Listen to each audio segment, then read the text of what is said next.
कि Congress party, BJP, अन्य सभी पार्टियों ने इस देश के बड़े बड़े पूंजीपतियों और धन्ना सेठों से चुनाव में, खासकर चुनाव में बॉन्ड के जरिए करोड़ों अरबों रुपया लिया है। लेकिन उस रिपोर्ट में आपने कहीं पर भी बहुजन समाज पार्टी का नाम आप लोगों ने नहीं देखा होगा, लिखा नहीं होगा रिपोर्ट के अंदर। बहुजन समाज पार्टी ने एक भी रुपया किसी भी बड़े पूंजीपति या धन्ना सेठ आदि से नहीं लिया है। और आप लोगों को ये मालूम है कि हमारी पार्टी जब से बनी है तब से लेके अब तक हमारी पार्टी तो देश के किसी भी छोटे या बड़े पूंजीपति या धन्ना सेठ से पार्टी के संगठन को चलाने व चुनाव आदि लड़ाने के लिए कोई पैसा नहीं लेती है, बल्कि हमारी पार्टी अपने कार्यकर्ताओं से ही तो उनकी आर्थिक मदद से ही थोड़ा थोड़ा धन इकट्ठा करके तो पार्टी के संगठन को चलाती है, अपने केंद्र कार्यालय को चलाती है, दफ्तरों को चलाती है। और जब चुनाव होता है तो चुनाव में भी हमारी पार्टी अपने कार्यकर्ताओं की आर्थिक मदद के साथ साथ अपने उम्मीदवारों से भी यही अपील करती है कि जब आप अपने चुनाव में इतना पैसा लगा रहे हैं तो थोड़ा पैसा तो मेरे चुनावी दौरे पर भी आप लोगों को मदद के तौर पर देना चाहिए।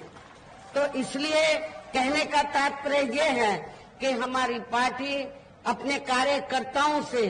विभिन्न रूपों में मेंबरशिप के जरिए, जन्मदिन के मौके पर तो जन्मदिन के जरिए तो थोड़ा थोड़ा धन इकट्ठा करके अपनी मूवमेंट को चलाती है, चुनाव आदि भी लड़ाती है। लेकिन दूसरी पार्टियों की तरह बड़े बड़े पूंजीपतियों और धन्ना सेठों से बॉन्ड आदि के जरिए पैसा नहीं लेती है, जो अब ये मामला माननीय सुप्रीम कोर्ट में चल रहा है, जिसमें बहुजन समाज पार्टी का नाम आप लोगों को कहीं भी सुनने के लिए नहीं मिलेगा। इसके साथ ही अब ऐसा लगता है कि कांग्रेस पार्टी की तरह ही बीजेपी ने भी केंद्र की तमाम सरकारी जांच एजेंसियों का ज्यादातर राजनीतिकरण ही कर दिया है। इसके अलावा देश के किसान वर्ग भी वर्तमान बीजेपी की सरकार में शुरू से ही अपनी विभिन्न समस्याओं को लेकर काफी ज्यादा दुखी व परेशान रहे हैं और अभी भी हैं। जबकि यूपी में 4 बार हमारी पार्टी की रही सरकार ने इनके हितों का भी हर स्तर पर विशेष ध्यान रखा है। आप लोगों को ये मालूम है कि जब जब भी बीएसपी के नेतृत्व में यूपी की सरकार रही है तो हमारी पार्टी की सरकार ने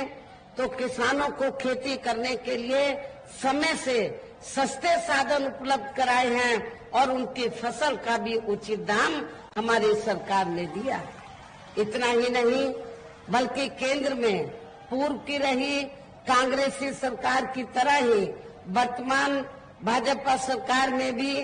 इनकी जातिवादी, हीन, सांप्रदायिक एवं पूंजीवादी सोच व नीतियों के चलते ही पूरे देश में सर्व समाज में से खासकर गरीबों, दलितों, आदिवासियों, पिछड़े वर्गों, मुस्लिम एवं अन्य धार्मिक अल्पसंख्यक समाज के लोगों का भी पूर्ण रूप से विकास व उत्थान